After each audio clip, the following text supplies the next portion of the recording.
ನಮಸ್ಕಾರ ಸ್ನೇಹಿತರೆ, ಎಲ್ಲರೂ ಚೆನ್ನಾಗಿದ್ರ ಅಂತ ಭಾವಿಸ್ತೀನಿ.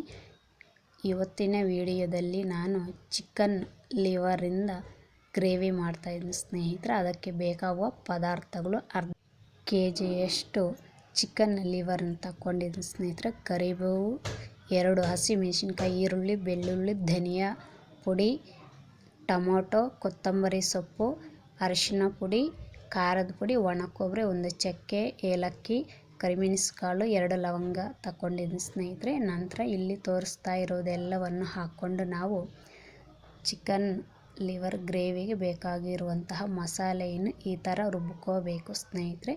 ಇದು ಗಟ್ಟಿ ಮಸಾಲೆ, ಇದು ಮಿಕ್ಸಿ ಜಾರ್ ತೊಳೆದು ಇಟ್ಕೊಂಡಿರುವಂತಹ ಮಸಾಲೆ ನೀರು ಸ್ನೇಹಿತರೆ.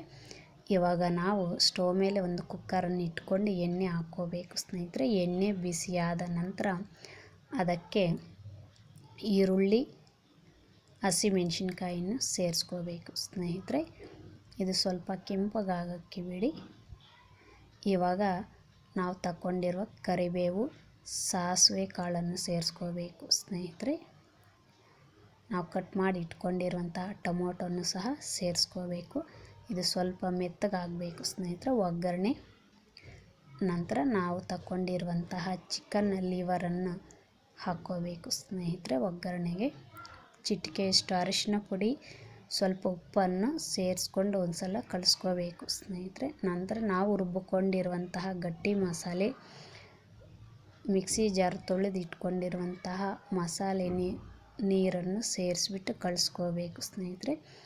ರುಚಿಗೆ ತಕ್ಕ ಉಪ್ಪು, 1 ಚಿಟಿಕೆಯಷ್ಟು ಸಕ್ಕರೆ, ಕೊತ್ತಂಬರಿ ಸೊಪ್ಪು, ಪುದೀನ ಸೊಪ್ಪು ಹಾಕ್ಕೊಂಡು ಒಂದು ಸಲ ಕಲಿಸ್ಕೋಬೇಕು ಸ್ನೇಹಿತರೆ. ನಿಮ್ಗೆ ಎಷ್ಟು ಬೇಕೋ ಅಷ್ಟು ನೀರನ್ನು ಸೇರಿಸ್ಕೊಂಡು, ಇದು ನಾವು ಗ್ರೇವಿ ಮಾಡ್ತಾ ಇರೋದ್ರಿಂದ ನೀರನ್ನು ಸ್ವಲ್ಪ ಕಡಿಮೆನೇ ಹಾಕ್ಕೋಬೇಕು ಸ್ನೇಹಿತರೆ. ಗ್ರೇವಿ ಸ್ವಲ್ಪ ಗಟ್ಟಿಯಾಗಿದ್ರೇ ಚೆನ್ನಾಗಿರುತ್ತೆ. ನಂತರ ಕುಕ್ಕರ ಮುಚ್ಚಳವನ್ನು ಮುಚ್ಚಿ 4 ರಿಂದ 5 ವಿಜಲ್ ಇಟ್ಕೋಬೇಕು ಸ್ನೇಹಿತರೆ.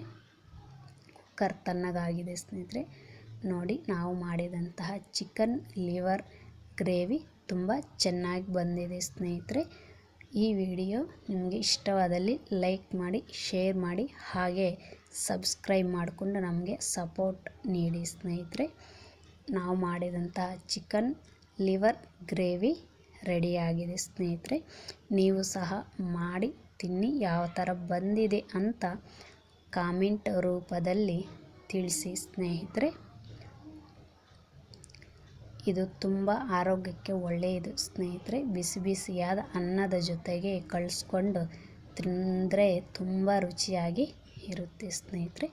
ಈ ವಿಡಿಯೋವನ್ನು ನೋಡಿದ್ದಕ್ಕಾಗಿ ಎಲ್ಲರಿಗೂ ಸಹ ಧನ್ಯವಾದಗಳು. ಮತ್ತೊಂದು ವಿಡಿಯೋದೊಂದಿಗೆ ನಾವು ಭೇಟಿ ಆಗೋಣ ಸ್ನೇಹಿತರೆ.